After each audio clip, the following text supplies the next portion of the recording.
My name's Ian Mullins. I'm an ultra-endurance mountain bike racer on Jameis bicycles, riding for Floyd's of Leadville, and you're listening to the Group Ride podcast. Hello, and you are listening to the Group Ride podcast, episode 9. This show is focused on cycling in the Pacific Northwest and beyond. Today I have an interview with Seattle-based ultra-endurance mountain bike racer Ian Mullins. Ian chats with me about endurance racing and the problems with painkiller addiction in professional cycling. Then I check in with the Group Ride tip line to see what should be in your saddlebag. After that, I sit back down with Tom and Z-Dog for part 2 of our Group Ride Roundtable. And finally, I take a look at the event of the week for episode 9. Clip in, riders, the Group Ride podcast is rolling out. Hey everyone, before we get started with the show, I wanted to do a follow-up on a guest I had on episode 2. If you recall, in episode 2, I did a club spotlight on the Snoqualmie Valley Velo Club, and their founder brought one of their newest members to the interview. His name was David Sorrentino, and he spoke with me about the difficulties as a disabled military veteran. He explained how he was determined to illustrate just how able he was by riding the Tour Divide this year. The Tour Divide is an amazingly difficult and costly ride, spanning over 2,700 miles from Canada to the border of Mexico. To add complications to David's story, he's also struggling with homelessness, which makes such an endeavor even more difficult to coordinate and to fund. David's story was recently covered by King 5 News in Seattle, and it's clear that David has the determination and the drive to complete this trip. To help David out, a GoFundMe campaign has been kicked off on his behalf. If you'd like to learn more about David's story and possibly donate to the campaign, go to thegroupride.com/David.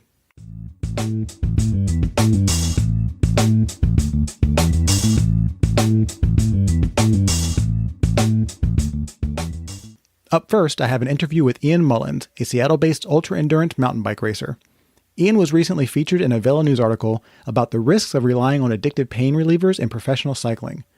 His story is all too familiar in a sport where pain management plays a key role in your ability to compete at the highest levels. Ian, I met you at a local bike shop as I was dropping off some collateral for my podcast. And I wanted to get you on the show because I think you have a really compelling story and a lot of great history around the racing you've done in the area. So my first question is an easy one. How did you get started in cycling?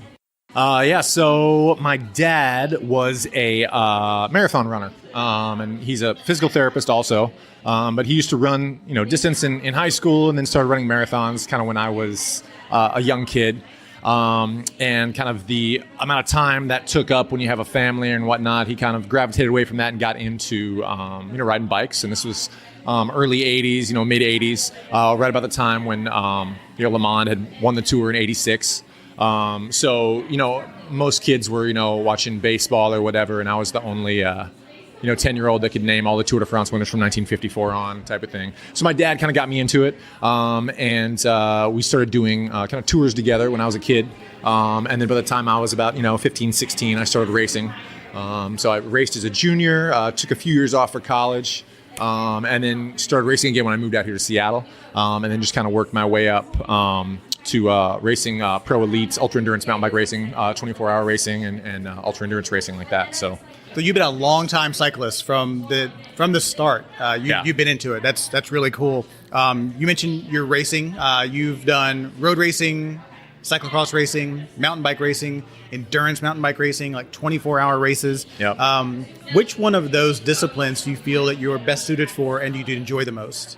I found racing the super long stuff. So, whether it's a 12 or a 24-hour race, and mainly because that race is, you obviously have to have the fitness, you obviously have to have the skills and whatnot to be able to compete in a race like that of that distance, but it takes a certain kind of mental fortitude and to some extent, a little bit of some screws loose in order to be able to put yourself through that over and over and over again. And I just kind of found that I can kind of excel at that when, other people would, shut down or not want to do, that amount of distance or, when it gets gross or sloppy out, I'm able to turn it on a little bit more when that happens. So. And for a 24-hour race, that's 24 hours straight. There's no breaks. There's no tagging in somebody in. That is you alone out there on the bike just doing the work. Yeah, and they're the ones I do are all cross-country mountain bike races. So it's, a course that's usually about an hour to an hour and a half long. And then you can, come into your pit. And you can stop if you want to, but, a lot of people have to, depending on what your body's doing at the time. But, if you want to do well and, get on a podium there, you're really not taking your leg off the bike, but maybe once, you're kind of stopping in the pit, standing over top of your bike, getting some food and getting back out there, So it's the kind of motto that I have is it's better to be out there on the course going 1 mile an hour than it is to be sitting in the pits on your ass. Right. So I have that rule in my group rides too. Yep. Once you stop, I start locking up. Yep. Yeah. So you mentioned it's all about how much you can put your body through and having a few screws loose in the process to kind of really gravitate towards that type of racing. Bike racing in general, it seems like the guy who wins or is the most successful is oftentimes the guy who can put their body through more pain and take it the whole time. Yeah. And that leads me into one of the common aspects of cycling is, how you manage pain. In February, there was an article about you in Velo News about your endeavors in pain, and one of the things that had happened to you in that regard regarding your battle with tramadol. First, tell me, what is tramadol? Sure. So tramadol is a synthetic opiate that has been on the rise as a prescription painkiller in this country and in other countries, but specifically in the U.S. And it's definitely dosage-wise a weaker painkiller than some of the other painkillers people may be familiar with, Vicodin or Percocet or things of that nature. But what it does do, since it's a synthetic opiate, is something that other opiates don't do. It you have the risk of causing serotonin syndrome with this drug. So in addition to having the effects of pain relief and whatnot that you get from this drug, you're also going to have a little bit of a serotonin bounce. And so, of course, when you stop taking the drug, you have a little bit of a bottoming out. So it's basically a mild painkiller that's been prescribed, obviously, for pain relief. But what has been found in the cycling world is that it's a pretty effective performance-enhancing drug as well. And I kind of got to use that because I was prescribed it once after a wreck, and then again after some ongoing, GI distress, and quickly found that, using this drug on a daily basis, using this drug with performing and whatnot, it's definitely beneficial. So it's performance enhancing mainly because it helps dull pain? Like it lets you push through pain more than you would have otherwise? Yeah. It has a little bit of... it's like, having an NSAID kick in. You're having like an ibuprofen kick in right away, like a little bit of swelling, feels like it goes down. You don't necessarily get the euphoric sense that you would with another, like another opiate. It's not super heavy, but it definitely dulls pain enough that, all the things that start to bother you at the end of a race, all that starts to kind of float away and lets you kind of focus on what you need to do. Right. Yeah. And you said you started taking this when you were prescribed it after a crash. What was the crash and when did it happen? So it was in I think at the time of the crash was in like 2008, I want to say, and I was racing as a Cat 4 in a road race, and it was like in the last 3K of the race, and I was, kind of sitting at the front with a couple of my other teammates, and there was one other rider that was kind of a bull in a china shop that was kind of coming back, and I don't really I definitely was concussed afterwards, so I don't have like a full recollection of it, but like there was plenty of people that saw what happened, but I guess I was about second or third wheel, and he kind of came in and tried to get the wheel I was on and just kind of chopped me. And I went down, and then, like 30 or 40 other people went down. And luckily I just had soft tissue damage, but it was like the road rash from your ear all the way down to your ankle situation. And I just remember kind of like crab walking to the side of the road and doing the inventory and everything, like walking back to the finish line. But yeah, I was banged up pretty bad. And so I went to the doc like the next Monday. And they said, well, I'll give you, couple prescriptions of this, and it's going to help you a little bit with the pain, but it's not going to be super intense, so you're not going to have to worry about, being dependent on it or anything. And it's going to help you get your swelling down, whatever. And it's really common, for us to prescribe this for, for either bone breaks or, post-surgery, that kind of stuff. And, I looked pretty horrible. So, of course, like, yeah, here. So I got it then. And then I didn't actually use it in a race or in training or anything until the second time I got prescribed it, when I got prescribed the exact same thing, which I was kind of shocked for I had pancreatitis a couple times. I went to the GI doc, and they eventually gave me some stuff to deal with the pain that way, and it was the same drug. And so I had it, and I remember using it after a big training block. And I don't know if it was because I had banged my knee on a tree or something silly like that, but immediately I just remember like the next day I felt great. You know what I mean? And I was like, I don't know if this is, I'm just going to kind of stay on this and see what goes on. And it helped what I needed it to help, obviously. It helped my GI stuff and all that kind of stuff. But I also kind of quickly found out that it really, really benefited me training. So, I tried it racing. I tried it in long races. And I mean, that was where I could tell a huge difference. So it'd be, 4 or 5 hours into an 18-hour race, your back's starting to kill you. You're starting to have that lactic acid build up in all your muscles and everything. And, taking 50, milligrams of tramadol, that floated away for about 4 or 5 hours, which is pretty magic. You know what I mean? Yeah, and definitely performance enhancing. Yeah. Oh, yeah. Well, I mean, without a doubt, and obviously I didn't, it's to this day, it's still legal in competition. It's not anything that I would ever use again, and I would definitely recommend nobody ever try it. But I mean, if you find something that's going to work and it's okay to use, you know what I mean? Right. You're going to do it. You're going to do it, And it sounds like the doc kind of prescribed it in a way that made it seem completely normal. When the time I got it, he definitely didn't. He described it to me as safe. Is literally the words that he told me. Because when I asked him, I said, is this, you're giving me, like 90 of these, you know what I mean? And he's like, oh, don't, it's a lot weaker than, these other things. And it's more just to kind of get you back functioning and get some fluid off your joints and everything. Okay, whatever, fine. You know what I mean? And but I mean, what he didn't say was that,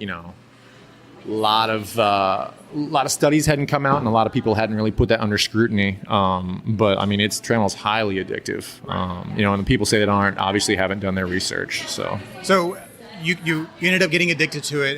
The Velo News article, which I will recommend everybody read, I'll give a link to it in the show notes as well. Yeah, Kaylee Fress did a great job on that. Yeah, I mean, it's an amazing story. I know that you hit some pretty low points along the way as well. Yeah.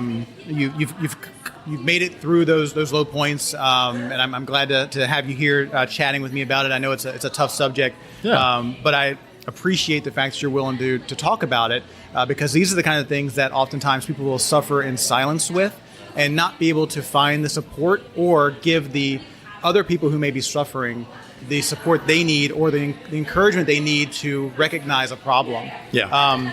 Why do you think the UCI hasn't banned this yet? I know that there's been a number of teams that have said that they should ban it. I know that the UCI has recommended that WADA ban it. Yeah. Why is there not anything getting done here, in your opinion? Well, it's, a big part of this is that, you have to look at who the governing bodies are that are making these decisions. And the one governing body that could make a decision that could affect all of sport is WADA, which is the World Anti-Doping Agency.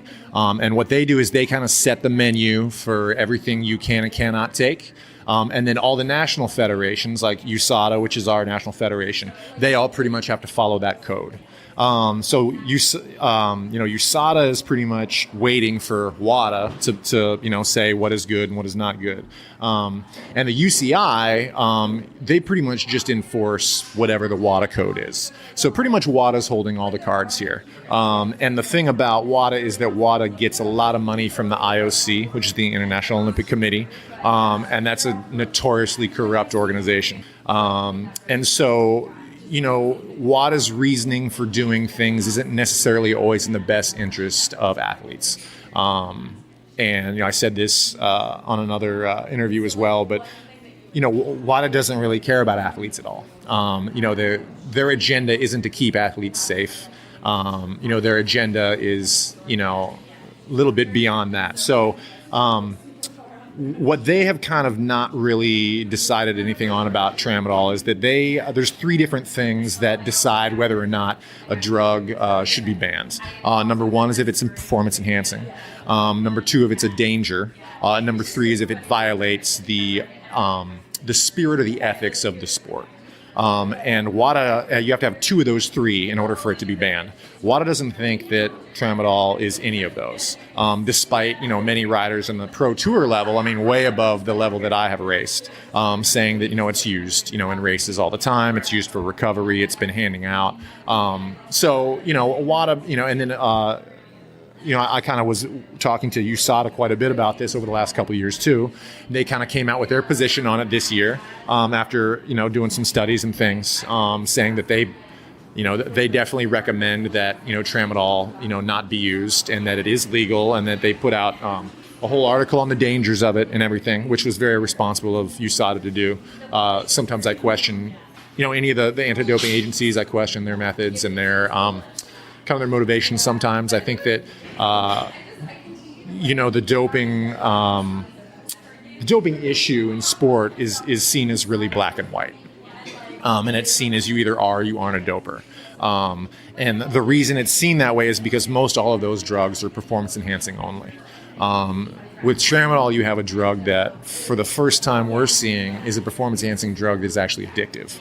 And to not see a world agency acknowledge or move on that at all, when others, the United States and Britain and other, other anti-doping agencies are moving and saying this is not good, it's kind of nonsensical. But I don't expect anything brilliant from WADA. So that's unfortunate. Yeah. And it's, I think tramadol is probably just one example of possibly many. Could once be, you peel this onion and let's say they ban tramadol, there'll be another one. Yeah. There'll be something else, some other method. The whole thing with the NFL is kind of unraveling too with their Toradol problem. Yeah. So, every sport's, going to have a little bit of a dark side like this. And you look at, the NFL, and they've been using this horrible, this drug called Toradol that just turns your kidneys to liquid. And they've been using it on, every game, maybe every practice, once a week on these players. And, it's literally ruining their bodies. There's, suits going on about it and everything. So, tramadol can be just as dangerous. I've seen really bad things happen with that drug. And, I don't know if the WADA is waiting for one of those really bad things to happen during a race. But, it certainly wouldn't be good for them if that did happen. Wow, that is... It's disheartening as a fan of racing. Like, I don't race myself, but I love watching it. And I know that the pressure that racers are under, because it's such a high demand but low reward financially sport for most people, that you have to find a way to get to the very, very top to make it a sustainable sport. Yeah. So taking advantage of anything that is seen to be legal or appropriate. Yeah. I can understand, sadly, how people would feel the need to do that. And it's frustrating because I know a lot of these people ride because they love to ride, but they want to make it their career, which means they need to love to win. Yeah. And once you need to love to win, you need to figure out a way to win if you don't necessarily have the elite skill to always win. Yeah. We all can be Michael Or Jordan. be at peace with never winning. Right. And dealing with what you have to do to play your role and never win, which is in and of itself, probably not what you envision. I don't think any of those guys that are, the rollers, ever said, I want to carry a water bottle my entire life. Right. Or, I want to finish 173rd in the tour. Nobody ever said that. But, they're living their dream, though. You know what I mean? So, but yeah, it's kind of unfortunate that you have to do what you have to do to get to a certain level, and some of those guys do. And, I think a lot of them, too, don't have a lot of a choice, and we've seen a lot of guys walk away from the sport at the very top level because of that. They're asked to do things they don't want to do, or, they hop around from team to team, and, so, it's unfortunate. But, I think at any athletic, any competitive thing at the top level, you're going to see people doing whatever they can do to survive. And they'll push the limits of their body, and they'll push the limits of what the rules are, So, we're seeing that with British cycling right now. They're not having a very good, run of things, and, that's what you got to do to win, So. Yeah. So switching gears real quick, let's talk about what you're doing today and where you're going in the future. Again, I'll leave the link to your Velo News article in the show notes so people can get a bit of your history. But I do want to focus on the bright future you've got. So Are you still racing today? Yeah, so I'm still. I kind of took about a year or so off from racing, and kind of getting back to it. I raced a little bit in Florida already this year. As a they had a 3, 6, and a 12-hour race down in Central Florida that I went and did. That was the first time I'd been back on the bike racing in about a year, so that was fun. And yeah, I'm doing Leadville this year, obviously, mainly because I'm working with Floyd Landis, who owns a company called Floyd's at Leadville, and it's a cannabis-based company in Colorado. And they've got 3 or 4 different cannabis products, but they're pretty much aimed towards the kind of the active lifestyle individual. He has vapor cartridges, and he has some transdermal creams that are both THC and CBD. CBD is a non-psychoactive cannabinoid that's really good with muscle recovery. So he's got a couple CBD products. And so I'm doing some marketing for him, and I'm racing for him. I'm one of his only sponsored racers this season. So yeah. What are you doing in the Pacific Northwest? Any big rides, any big races, any big events? Let's see here. I'm right now I'm like 80-20 that I'm going to go back to Spokane and do the 24 hours of Spokane. That's been kind of my favorite race to do. I've got second there, I think, 4 times in the solo category. So hopefully we'll maybe jump on the top step this year. If not, I'll just be happy to get back there. So we're going to do that probably the end of May. Then we'll do the High Cascades, and then we'll do Leadville and a couple others in between there, some local stuff too. Cool. So you mentioned Floyd. He's definitely a known name in the history of cycling. How did you get involved with Floyd? How'd you meet him? So I grew up in Southeast Ohio, and so I started, like I said, racing when I was a kid, racing when I was in high school. And we had a pretty good kind of racing scene in kind of the mid-Atlantic kind of, area right there. And I remember going to like kind of regional races, and I'd go race the junior race, and there'd be this other kid that would show up and race, this blonde kid. And the first time I saw him, he was racing on, literally, it was like a Kmart bike. It was a Murray Street Machine. Oh, I had a Murray as a kid. That's awesome. So he's on this bike, and he was in sweatpants, and he raced up in the elite race, and I think he got second. And I was like, what is this? And then the next time I saw him was like 6 months later, and he was on a GT ZAS car, had a full GT kit. And I was like, oh, hey, what's good? So I met Floyd back then. We raced together a little bit when we were juniors. And then we didn't reconnect again until like right before he kind of launched Floyd's Leadville. So like July-ish, before July last year. And kind of reconnected. And we had a couple mutual friends who we kind of grew up with and whatever. And so we kind of reconnected, and then we just started talking about the future for that company and that kind of stuff. And he likes to surround himself with people that he knows and people that he trusts and have the same kind of views and stuff. So we kind of jumped right back in where we were, 15, 20 years ago. And that was that. So that's really cool. Yeah. So for you being a longtime racer and going through a number of struggles with trying to find that razor's edge of what you can do to be super competitive that's just within the bounds of allowable. Yeah. What advice would you give to a up-and-coming racer who feels it's okay to do whatever it takes to be competitive as long as it's not breaking the letter of the law?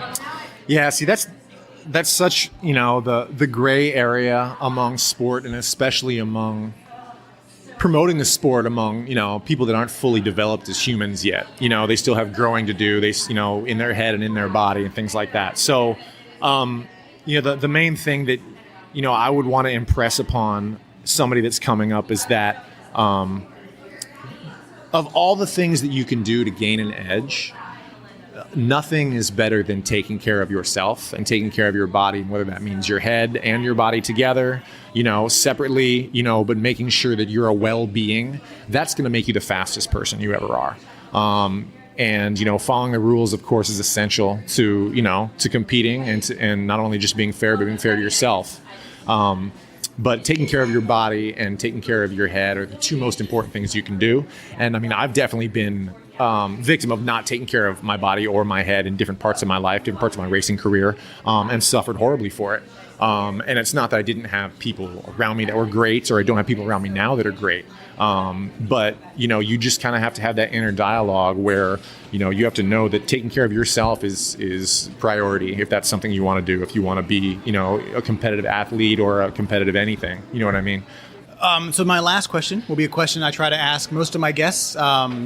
It is a question that hopefully inspires others to get out on the bike. So, tell me about your best day on the bike. There's been a bunch because... And it might be a full day with you. And unfortunately, this story kind of is.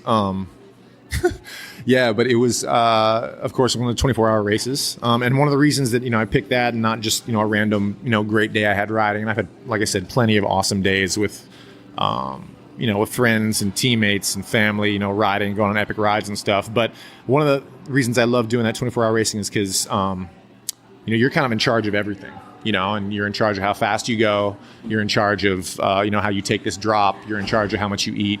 And so you kind of pick your own ride and pick your own journey. You know what I mean? And I just remember I had a really good race. And this is my results even didn't really show it too much, but it was at the 24-hour national championships in Colorado. It was in Colorado Springs, so it was at elevation, which is it was about 6,000 feet or so. And I think the top of the course was 8. But at the time, one of my buddies was working for FSA. And so he had just gotten a job out there in Colorado being kind of the FSA tech rep. So he got to be my pit crew. So that was pretty nice that I had that set up a lot there. And Tinker Juarez, I don't know if you remember who Tinker is, but Tinker Juarez was a very well-known pro mountain bike racer in the 90s. And he pretty much still races to this day and has never stopped racing. He's kind of the ultimate godfather in ultra-endurance mountain bike racing. So he pulled up to the race. Literally out of a rented car, opens up the hatchback, and just pulls his bike out of there. And Tinker's kind of classically known for just doing this at 24-hour races, just setting up shop on a picnic table. So he just pulls up, and he at the time was an FSA sponsored racer. So he kind of walked up to the tent and was like, "Do you guys mind if I kind of, we're like, yeah, it's fine." So I was sharing a pit with Tinker, we warmed up and everything together. And then of course, gun goes off and he takes off with, Cameron Chambers, who I eventually won or whatever. And it was a really tough course. One of those courses where you do it once and you're like, that was fun. And then you do it the second time and you're like, this is way too hard to be there's no way the climb should be this steep. There's no way it should be this techy. So by the 9th time, you hate life. You know what I mean? You're just so angry at the next feature. And so I just remember being on lap 4 or 5 and just feeling like garbage. And stopping at the pit to get a drink or something, and Tinker came by and lapped me, and this is it's 5 p.m. This is 5 hours into the race. And I'm just all right, this. I mean, I didn't expect to do well against Tinker or anything, but and then so the rest of the night starts going on. And kind of didn't see Tinker at all, and then finally at about 2 a.m. I stop. And I'm kind of starting to feel good, I usually feel good at nighttime. Starting to feel a little bit better, and I stopped, and I see Tinker's bike by the just by the tent, and I'm kind of putting it all together because your brain kind of works about as fast as it would at the top of Everest, you just feel really for lack of a better word, just drunk, you know what I mean? So I'm just kind of looking around. I ask Matt, I'm like, where's Tinker at? And he's like, oh yeah, Tinker quit 4 hours ago. I'm like, what? And he's like, why? He's like, yeah. And so anyway, next lap I come back around and Tinker had gone to the hotel and he came back and he was all changed and he's sitting in the pit or whatever, and he stops and I'm like, hey, what's up, man? He's like, yeah, no, man, no. And I'm like, what do you mean no? He's like, yeah, this is way too hard of a course. He's like, you're crazy. You're just crazy out there. And then I think I ended up finishing 11th or something out of 17 dudes or something. It wasn't a great race, but the fact that I outbrained Tinker, Tinker had to give up. I mean, Tinker was going a little bit hotter than I was, but he definitely was nighttime hit, and he was like, no, I'm good. And I've seen enough. Yeah. So that was kind of my best day on the bike was making Tinker tap out. Not that I did it, but you know what I mean. You'll take credit for it. Yeah. That's fantastic. That's all the questions I have for you. Right on, man. I really appreciate you being on the show. This has been really cool. Yeah. Again, I'll point folks to the Velo News story in the show notes. And then, Floyd, floydsofleadville.com is Floyd's website. And people can follow you on Twitter as well. Yeah, no, my Twitter is Big Dirty Ian. So, yeah, enjoy the fun. Very cool. All right. Well, thanks a lot. Yeah. Thanks to Ian for taking time to chat with the show, and specifically for his open and honest approach to a major issue in professional cycling. You can read more about Ian and his link to the Velo News story over at thegroupride.com/BigDirtyIan.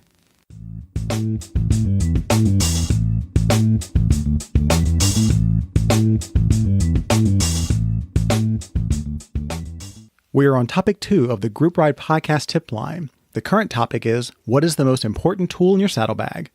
I'll kick things off with a few tips of my own. One thing I try to keep in all the saddlebags for all my bikes is a Ziploc baggie with 5 to 10 zip ties and a pair of latex gloves. The zip ties are great for short-term fixes for things that break along the way, and the latex gloves are there to keep your hands from getting completely disgusting in case you have to make significant repairs on the side of the road. Next up is a tip from Chris. The most important tool in my tool bag is by far my mobile phone and a little bit of cash. You can use the phone to look up directions, look up self-help or instructions on what to do when things get bad. And if you're really out of luck, you can call for help. The second piece of toolkit that I have that's really useful is my Crank Brothers Multi-19 tool, which is about $25. You can use it to adjust anything with an Allen head. It's also got a T25 Torx bit on there for disc brake adjustment, especially if you have an Avid BB7 system, and a chain breaker for those really hairy situations. It's also got a little nut section which you can use as a tire lever in a pinch. I've used that once or twice when I really needed one. Thanks, Chris. Those are some great tips. An interesting side note, I can credit Chris for introducing me to my very first big event ride. It was flying wheels, and I held onto his wheel for the entire 100 miles. The tip line's still open, and we need your wisdom. The current topic for the Group Ride Podcast tip line is, what is the most important tool in your saddlebag? You can leave your tip via voicemail at 206-651-4161, or you can email me an audio file at tipline@thegroupride.com.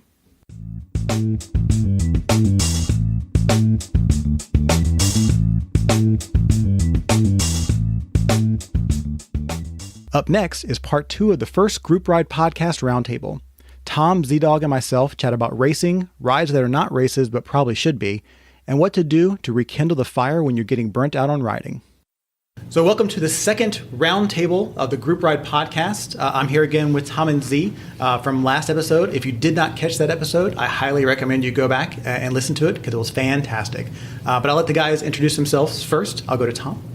I'm Tom Sumter. I'm a recreational cyclist. I'm a ride leader with Cascade. I'm also on the high performance cycling team and like to get out and ride bikes. Hello, I'm Z-Dog, and I've been riding for about 30 years, racing for about 20, currently on a local team called Fell Swoop, and I love everything cycling. Fantastic. So we're going to talk about 2 topics today.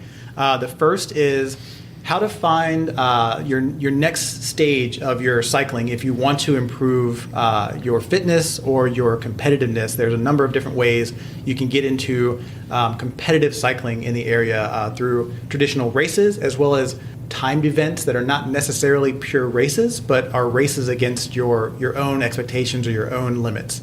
So first, I'll ask Tom, because I know that you recently did one of the very popular gravel Gran Fondo series from the Vicious Cycle. I think it was Gran Fondo Goldendale a couple weeks ago. How'd you do? I did okay. I think a little bit better than last year. It turned out it was a nice ride. It was a nice ride. I learned a lot from last year, so I was able to avoid a couple of pitfalls and just... Did you head out with a goal of beating a particular time, or did you just want to do better than last year, or did you just want to have fun? Well, last year I went out a little hard.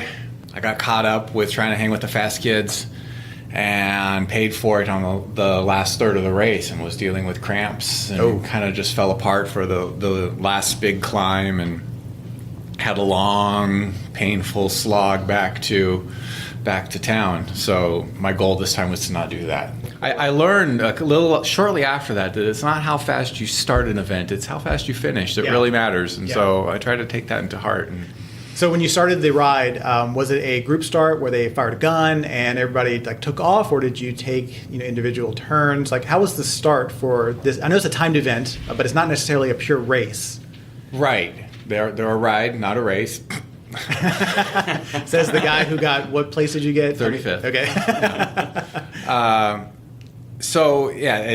It's a neutral start out of town, which is pretty common for a lot of longer rides and races. Neutral, were you following a car, or is it you stay behind the car and then the car pulls off? That feels like a race, man. And then those guys, like the guys up front, they take it very seriously. Some of those guys really hammer. I know that I'm not one of those guys, so I like to hang back a little bit and just try and pace myself and have a good time and And you've done a few. And I of grade these. myself on a curve, so it's always it's the place at the end divided by how many people rode, and I'm like, Right. yeah, okay. Nice. So this isn't your first timed Grand Fondo, though. I mean, you did these last year, I think, as well. I did. I stumbled on this a couple years ago, and this. So I've done the whole series now. This will be the second year I'm doing the whole series. Cool. So someone who wants to get involved in trying their luck at a timed gravel event, what would you tell them to start with? Like, how does the training start with that? What preparation should they be making around their bike gear and just their general riding? These gravel fondos, the Grand Fondos that Jake Medke puts on with Vicious Cycles, he does 5 of them, and they range from about 80 miles to 96 miles, I think, and usually, like Cafreda only has about 4,000 feet of climbing, but Winthrop has 1,100 feet of climbing. 11,000 feet of climbing, 11,000 feet of climbing. That's over less than 100 miles? Over 96 miles. Ugh. So, these are big, hard rides for experienced cyclists. So the first thing is you just have to make sure that you have the fitness for it. You get roadies, you get cross guys, you get mountain bikers, you get all sorts of different types of cyclists that gravitate towards gravel roads because, there's no traffic and they go on forever and it's beautiful scenery and it's really just kind of like really cool to be out there in nature. So you do it less for the pure race or competitive nature of it and more for the experience of, 1, pushing hard, 2, bettering your previous time, but 3, also being out in a beautiful environment. That's why I go and gravel ride. I do the events because this is how way I've chosen to express my competitiveness. Okay. Because, I am competitive and I just made a decision that racing wasn't going to be in my life at this point, and this I can do and ride the way that I want to ride. Right. And it maps Every to time I had friends that would start racing, they would always not be able to go on rides anymore because they had to ride this particular way or that particular way. They got a peak. And, I was like, I want to do my own thing. That kind of racer might map more closely to UZ. Like, you do a ton of road racing. I believe you do some criteriums as well as track racing. So very much traditional racing styles. Are there other races that you do besides those 3? Is my background on you accurate? My dossier I had written up? I throw in one cyclocross race every year. Just one? We'll come back to that one. Of the 3 other ones that you do more than one race a year, what is your favorite?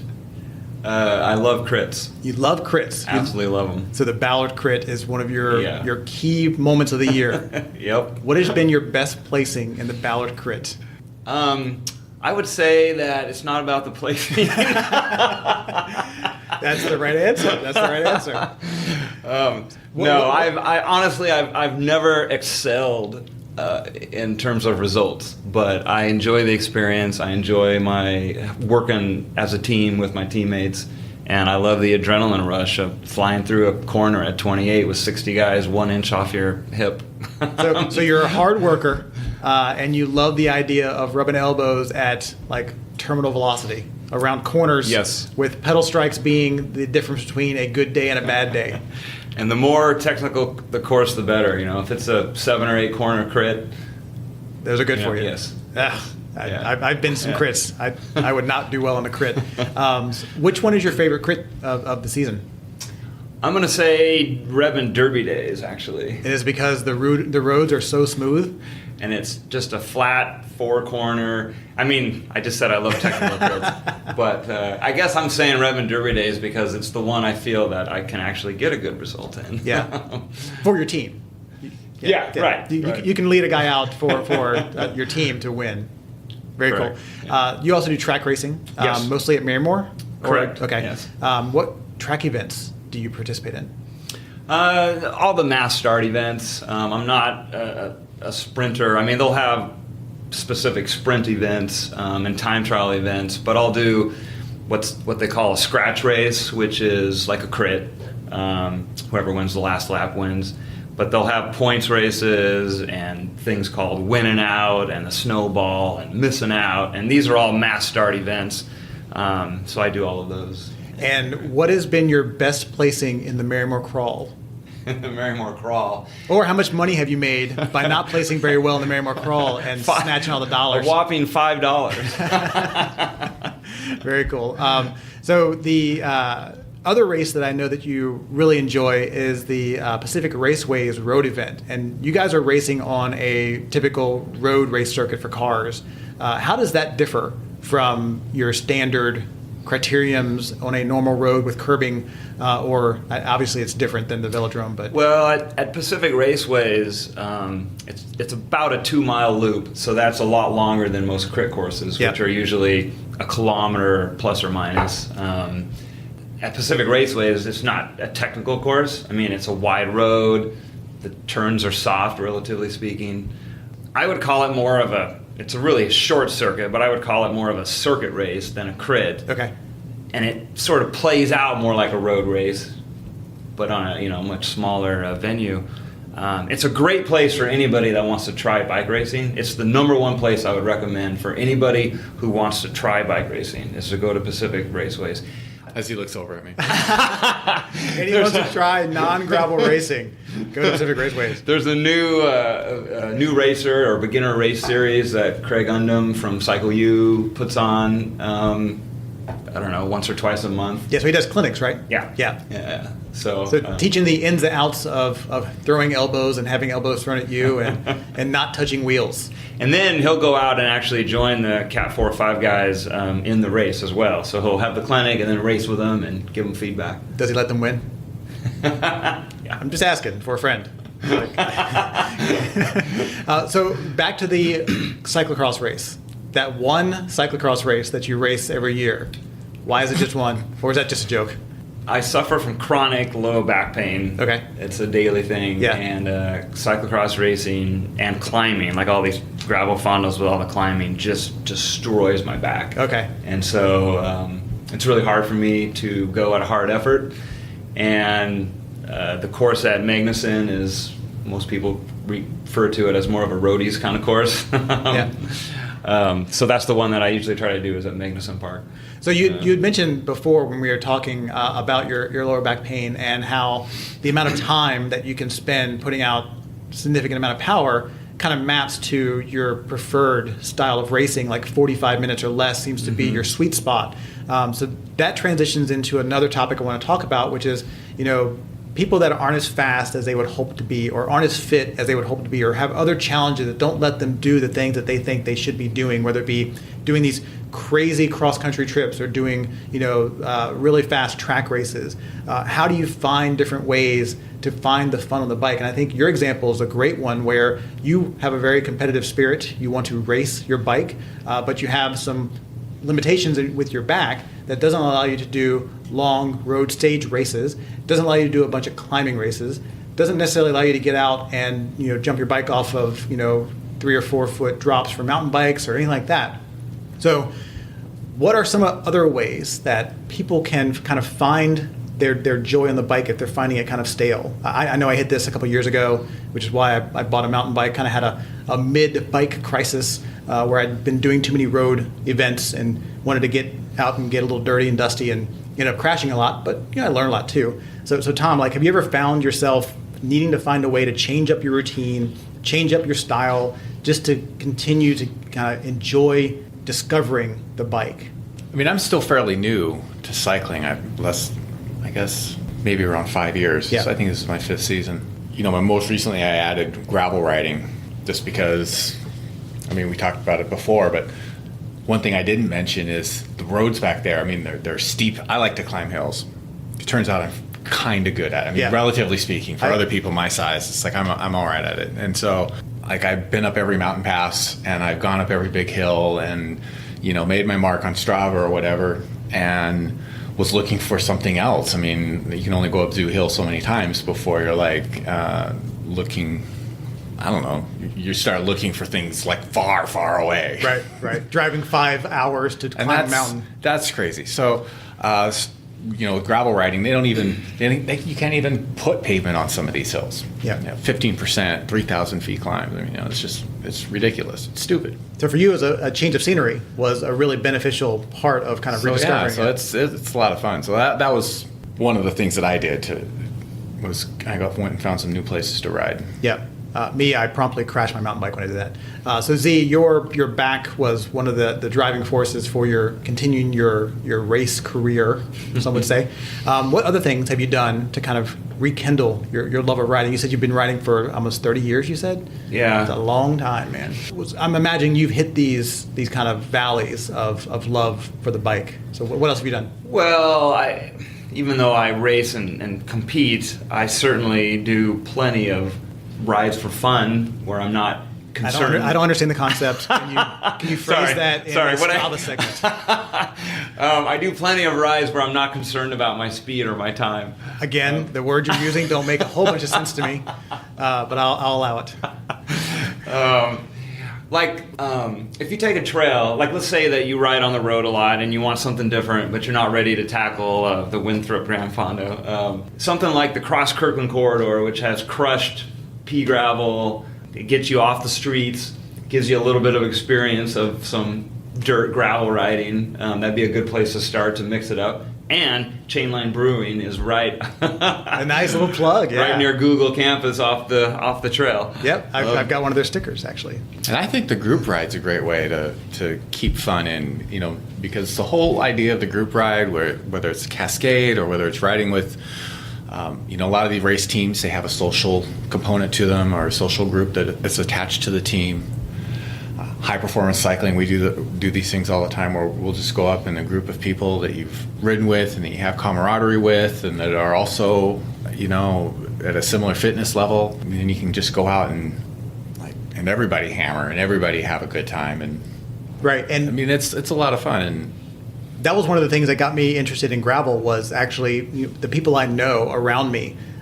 When I would meet with them to start the new season, and it was last season at the HPC kickoff, where a few of the people were talking about, hey, who's riding gravel this year? I'm like, what do you mean? I'm interested. Let's look at that. And ended up buying a gravel bike like a few weeks later, and now I'm really excited about gravel because I know that where I live, I have access to some really great gravel trails. So yeah, I think you're right. I think the social aspect of putting yourself around other people that can expose you to other ways to experience riding a bike that you may not have thought of on your own. And that's kind of, that was a great segue, by the way. That's kind of one of the reasons I built this podcast was I wanted to find ways for people that ride bikes to find other people that ride bikes to share how they love riding bikes. And for us, I know that we are very fitness and somewhat competitive focused. Like we've all got Stravas, we all know how our Garmin's work, we've all got this very specific type of cyclist that we are. But there's also the people that don't do any of the stuff we do, don't have any interest in it, but love the bike just as much. Yet. We haven't converted them yet. I'm going to get them off their cargo bikes and up Zoo Hill. No, actually, they're going to get me on a cargo tandem probably sometime this year. And I'll be very Dutch probably at some point in the future. But it's really cool after talking to so many people that are not a cyclist like me, finding different ways to enjoy that bike is so cool. And there's so many different ways to do it, whether it be a single speed on hills you didn't think you could conquer on a single speed, to riding down to Costco and carrying back 80 pounds of gear, that you wouldn't have thought you could have gone and bought without a car.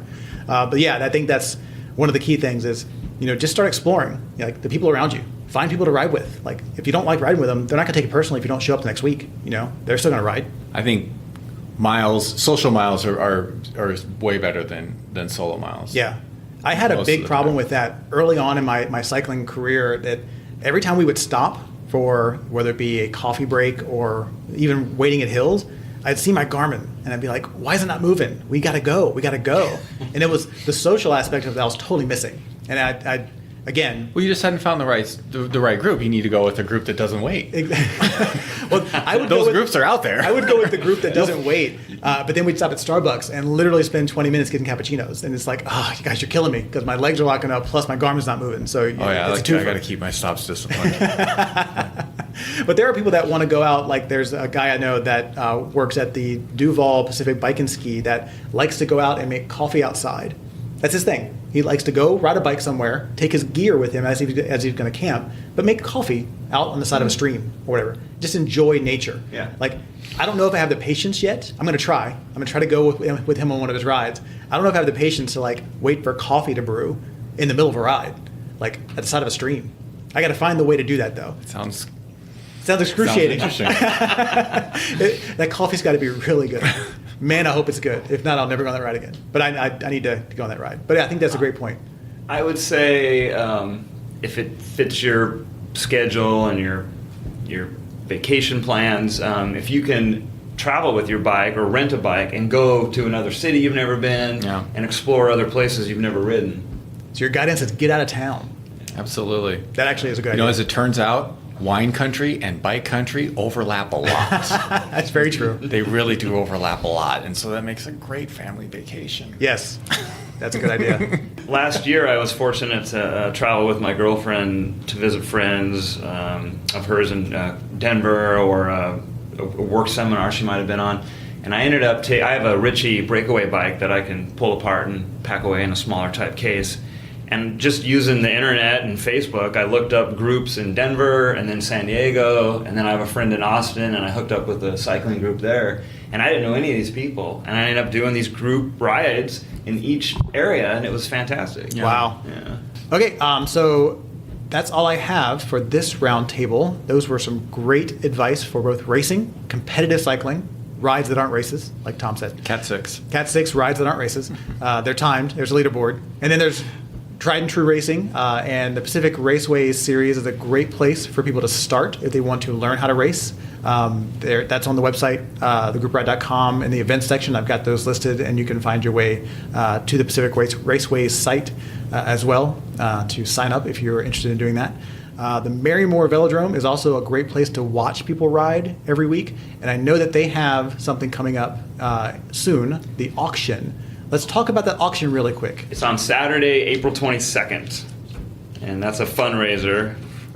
So the track now is, they renamed it last year after Jerry Baker, who passed away. Yep. So it's the Jerry Baker Memorial Velodrome, and all the I think there's only one paid position. So that whole track is run by volunteers, and doing this auction as a way to help raise money and maintain the track. We had a spring cleanup a couple weekends ago where we were weeding and edging and pressure washing the track. And I've seen pictures of it. It's pretty clean now. So, you guys clean up well. And then track racing starts in May, every dry Friday, starting in May. And then in June, the full season starts, and they'll be racing 4 nights a week out there. And they also have clinics, I believe. If you wanted to learn how to race on the track, they have clinics as well. So thank you guys so much for being on the second roundtable episode of the Group Ride Podcast. I hope to have you on again, as well as some other folks. I'll rotate in a number of different personalities in the local community to talk about cycling. So thanks a lot, guys. Thank you. Thank you.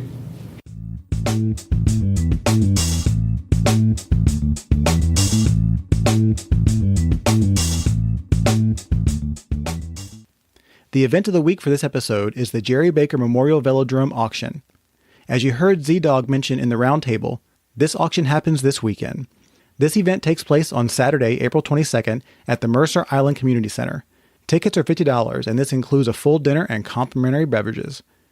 The Jerry Baker Memorial Velodrome is largely managed by volunteers and runs thanks to generous donations from the local cycling community. If you like track racing and want to support a great organization, buy a ticket and head over to Mercer Island for a great night. For more information, check out thegroupride.com/velodrome auction. Thanks for listening to episode 9 of The Group Ride. This show works best when listeners get involved, so help out this week by submitting a tip to our tip line. The topic is, what is the most important tool in your saddlebag? Leave your tip via voicemail at 206-651-4161 or email me an audio file at tipline@thegroupride.com. Don't forget to leave your name. You can find me online at Twitter at The Group Ride Pod or on Facebook at The Group Ride Podcast. Follow and like the page and send feedback on the show. You can also visit the website at www.thegroupride.com to listen to all the past episodes. You can send me feedback about this or any other episode at podcastfeedback@thegroupride.com. Thanks again for listening to episode 9 of the Group Ride Podcast. I'm your host, Wes Salmon. See you next time.